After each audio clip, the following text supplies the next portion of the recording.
Hello guys!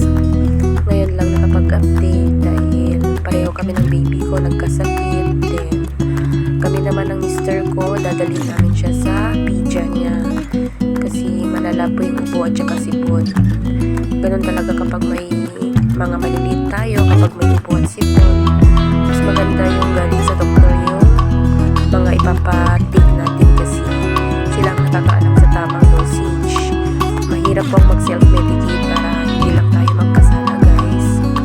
Yung baby ko naman guys, sanay siya sa mga herbal plants. Kaso, ang alam kong malala na siya guys, hindi ko na hinahayaan mag-herbal plants kasi nakakatakot guys. Lalo na may history ng pneumonia po yung baby ko guys. Kaya pag alam natin na may karamdaman ng baby natin, dala na natin agad sa kanyang baby guys. Di ba nilang gumasto guys, importante, gagalin yung ating baby guys. Yan na nga guys, malapit na kami guys. Buti na lang guys, walang work ngayon ang asawa ko guys.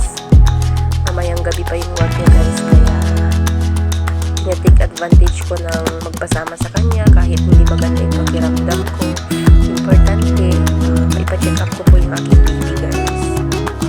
Yung baby kasi namin guys, kapag siyang nagkakasakit guys, parang nag-hallucinate siya guys, lalo na kapag nilalagnat siya guys, bigla siyang tumatayo, then sigaw ng sigaw guys.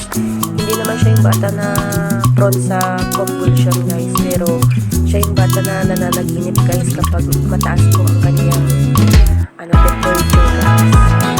Kaya naisipan namin yung gusto ko guys, dala na lang siya dyan mo guys, kasi sigurado na yun guys.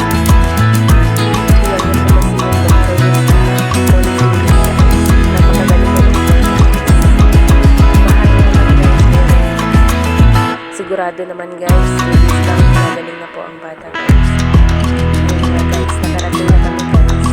Takot na takot yan guys kapag nasa clinic kami guys kasi takot na takot yan sa karayan guys.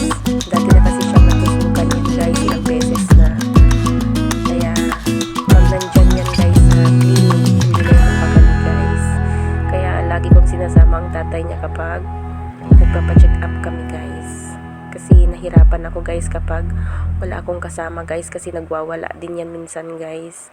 Buti na lang yung papa niya guys, pinapakinggan niya kapag mga ganyang sitwasyon guys. Magkasundo sila ng papa niya guys.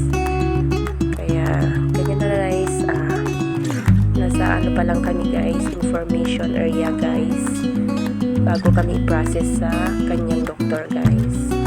Ang doktor dyan guys, napakagaling guys. Mga gamot na nire-reseta niya guys, talagang napakagaling guys. Epektibong epektibo